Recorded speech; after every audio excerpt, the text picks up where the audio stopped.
Once upon a time, in the sun-drenched fields of Andalusia, there lived a young shepherd named Santiago.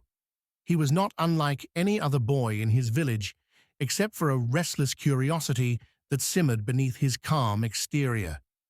Each day, as he guided his flock over rolling hills and dusty paths, he pondered the world beyond his small town, imagining the possibilities that lay somewhere over the horizon.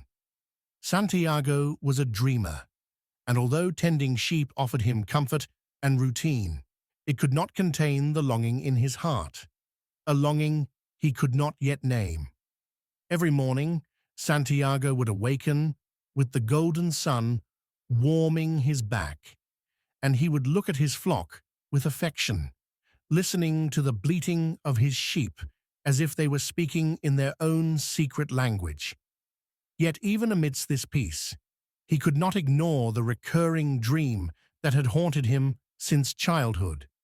In this dream, a mysterious child led him to the Egyptian pyramids, revealing to him a treasure buried beneath the sands.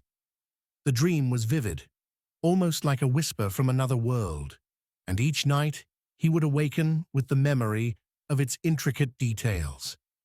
At first, Santiago dismissed it as mere fantasy, but as the dream persisted, he realized that it carried a message, a calling he could no longer ignore. One sunny afternoon, while resting under a fig tree after guiding his sheep along the hills, Santiago met a strange old man. He was small, with piercing eyes and a cloak that hinted at a life full of secrets. Introducing himself as Melchizedek, the king of Salem, the old man spoke of the world's greatest secret, the idea of a personal legend. Every man, he said, has a personal legend, a destiny he is meant to fulfill. When you want something with all your heart, the universe conspires to help you achieve it. At first, Santiago was skeptical. How could such a simple notion explain the complex tides of life? And yet Melchizedek spoke with a conviction that stirred something deep within him. To help Santiago understand, Melchizedek gave him two magical stones, Urim and Thummim, black and white, and explained that they could guide him in times of uncertainty. These stones, the old man said, would help him read the omens of the world. And so Santiago's journey began, not just across the lands, but into the depths of his own soul. He sold his flock, left his familiar fields behind, and set out toward Tangier, in pursuit of the treasure that had called to him in his dreams. The streets of Tangier, however, were not the sunlit hills of Andalusia.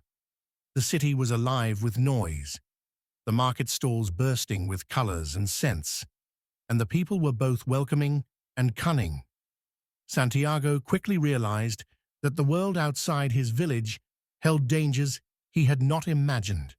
On his very first day, a young man he had trusted betrayed him, leaving him penniless in a foreign land. For a moment, despair gripped him. The dream of the pyramids seemed distant and impossible, and he wondered if he had been foolish to leave the simplicity of his sheep behind. Yet Santiago did not give up.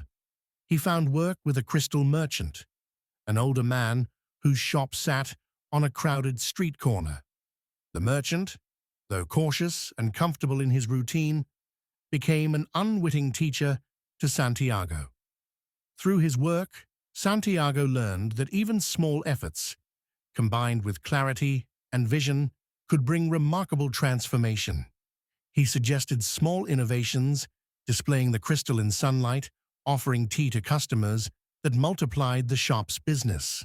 More importantly, Santiago realized that fear often held people back, that comfort was sometimes a cage, and that progress demanded courage. Though the merchant feared change, Santiago's optimism illuminated what was possible.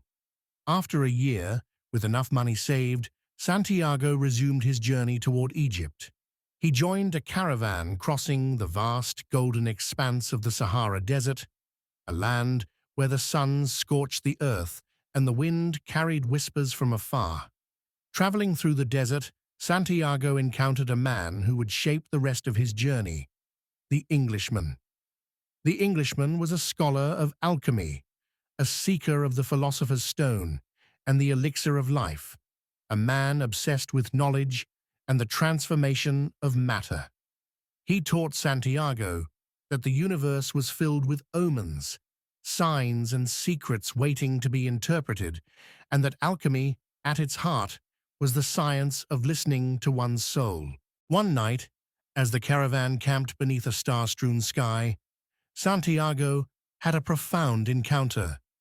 The alchemist, a mysterious and wise man who could seemingly bend the world to his will, appeared before him.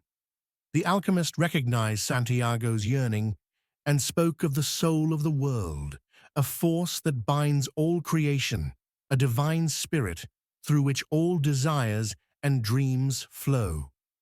When you strive to achieve your personal legend, he said, everything conspires in your favor, but only if you have the courage to listen to your heart and to act upon its guidance can the world truly guide you. Guided by the alchemist, Santiago embarked on the final leg of his journey, learning that true treasure was often hidden in plain sight, waiting for one to understand the signs along the way. Together, they faced trials, bandits who threatened their lives, the harsh extremes of the desert, and the fear that sometimes whispers in one's heart when the unknown looms large. Santiago learned that fear is a natural companion on any meaningful journey, but courage, the willingness to act despite fear, is the force that transforms destiny into reality. Along the way, Santiago's understanding of love deepened. He met Fatima, a young woman living in an oasis, whose presence was as gentle and profound as the desert wind. Their love was instant yet patient, a recognition of two souls drawn together by the same invisible thread of destiny. Fatima, wise and serene, encouraged Santiago to pursue his treasure, reminding him that love would not bind him, but rather give him the strength to follow his heart. It was a love that did not demand possession, but offered freedom, the freedom to chase one's personal legend while remaining connected to another soul. Finally, after countless days beneath the relentless sun, Santiago arrived at the edge of the Egyptian pyramids. But the journey was not yet over. As he dug in the sands, guided by the omens and whispers of the universe, he faced his final test, the realization that the treasure had not been where he had imagined. The gold and jewels were not beneath the pyramids themselves. Instead, in a twist of destiny, he learned that the true treasure was buried back in the very land where his journey had begun, under the tree where he had once dreamed of this adventure.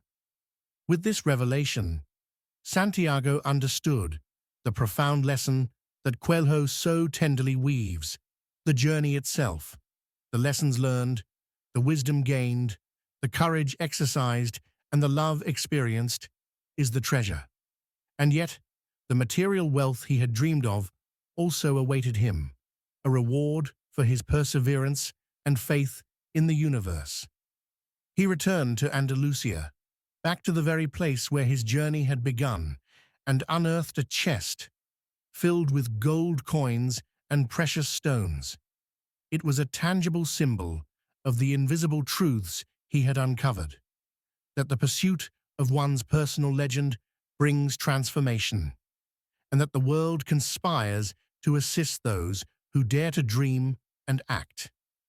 In the end, Santiago's story is one of awakening, the awakening to the language of the world, to the voice of one's own heart, and to the profound truth that life's greatest treasures are rarely found in the expected places.